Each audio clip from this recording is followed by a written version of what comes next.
Welcome back to The Big Show. We're at I'm Sorry I Haven't a Clue today, talking to the big stars, and we've got Tim Brooke-Taylor and Jeremy Hardy, the two people that always make everybody laugh, and that's nice because there's a lot of people in the world and you two have been picked to be part of this quiz. You must be thrilled.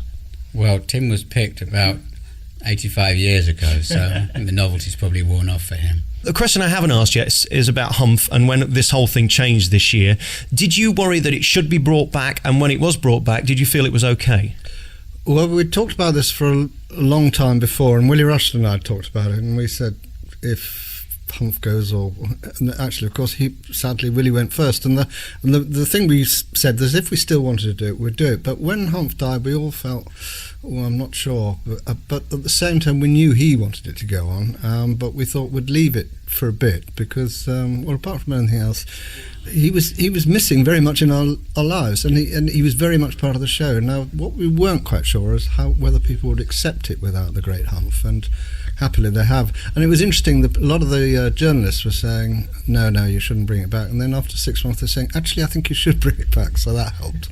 And for you, Jeremy, when you were invited to be part of the programme, I know it was a long while ago now, in the 90s, how did you feel when you were sat around these legends, and of course Humph's there, and then he's this side, and Barry's the other side? Is there any intimidation, or were you just happy to be there? It was really odd, because it was a programme that I'd listened to as a child, so it was stepping into something, it was just nice to be present, really. I didn't really, whether I said what I said didn't really matter to me. It was just nice to be sort of on the, involved and just in the room, really. Have you mastered the key to what makes a great quiz? Because what I've noticed is something like Mock the Week to me can be uncomfortable at times. I'll talk to you about this because you've been on it. Because it becomes competitive. You can't really have too much of that, especially with a radio quiz. Well, I think the whole point of Clue, as far as I'm concerned, is we're all trying to keep the balls in the air. We're not trying to knock them out of each other's hands. And it is true. You work with people and you actually can help get the joke towards them. But as you say, with Mock the Week, there's some very good people on it. But you do seem to think, calm down, lads, calm down. Just be funny, interrelate with each other, and I would laugh even more. But I know that's true with Clue. It's very important. When the producers asked me who I'd like to have on the show, I've always said people that I know are team people that actually want to share the fun. Does somebody whisper in your ear kind of how to do this when you start on the programme, or do you just have to kind of fit in? I can't remember. I suppose it's about 15 years ago that I saw, maybe less, but not about that. No, you just have to kind of fit in. I mean, but because because you've heard it for so many years, you kind of are very cautious anyway. It's not like starting on a new thing, which might turn into a vehicle for you. It's a question of very carefully joining a work in progress without messing it up. So that's your priority, is more not to sort of mess up what's already established than to sort of show off, really.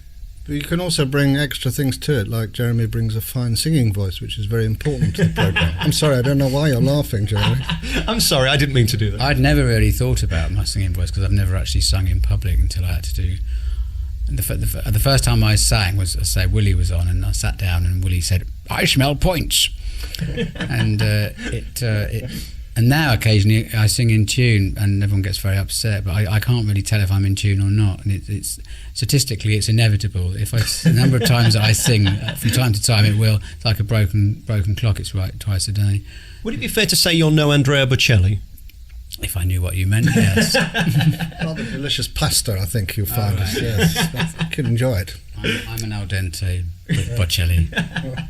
And as for the show itself, when you're there in front of the audience, do we hear an edited version, or is it as it is? It is edited, yes, because we can take more risks that way. We can actually do sometimes they turn out very well, but you think, oh, this won't work. Well, let's try it. And the audience will latch onto it, so it's worth it. It's always important to have it edited because that allows us to take more risks.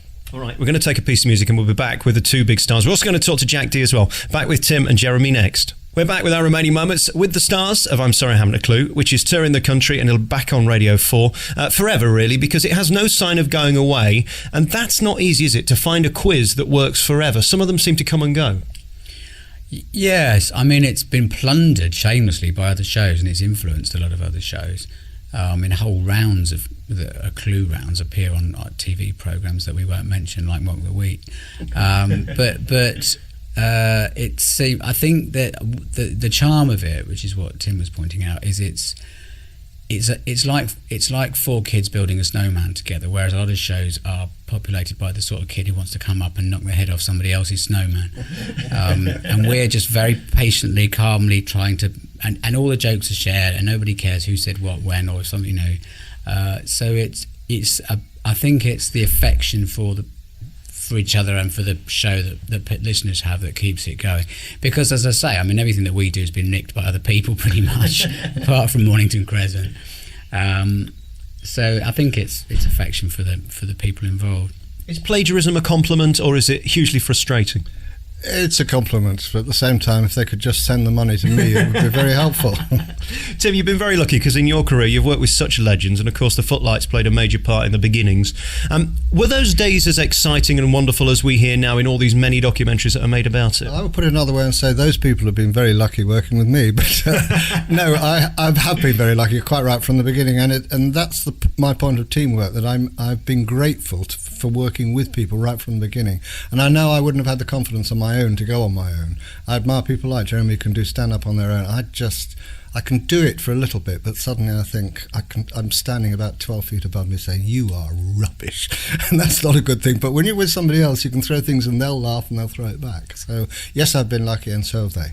That would seem to be my observation about you in this show, that you don't try and steal it and do that stand-up thing where you try and take the limelight. That's not easy for someone with a huge ego, is it? No, but I haven't got a huge ego. Not huge. But to be a stand-up comedian, you've got to have a bit of one, or you wouldn't want the spotlight on, would you? I think you've got to have a bit of one to start with, and then you have a mortgage, and so you keep going to pay that. I mean, I've realised now how irritating new comedians. I mean, I was probably exactly the same, but when you see new comedians, they're so desperate and hungry and ambitious, and you just want to trip them up, really. Does it bother you as well, the money in comedy now? I mean, you look at this show and it's coming on tour and everybody's buying the tickets, totally sold out across the UK.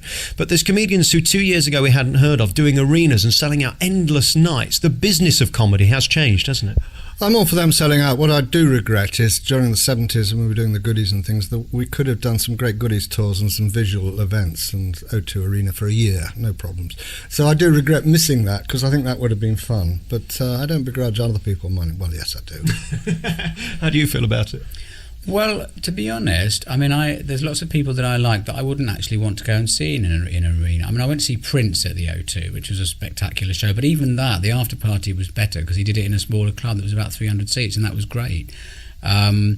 So, I mean, why go and see something and end up watching a big TV screen along the side of the stage? You know, I mean, I'd like to be able to sell the O2 Arena, but I don't think I'd enjoy it if I could, because I like to see my audience and I like to feel in the same space as my audience. I mean, with this, there's a lot of us on stage, so it doesn't feel so empty. And we're in some pretty big venues. I mean, venues that I certainly couldn't sell on my own.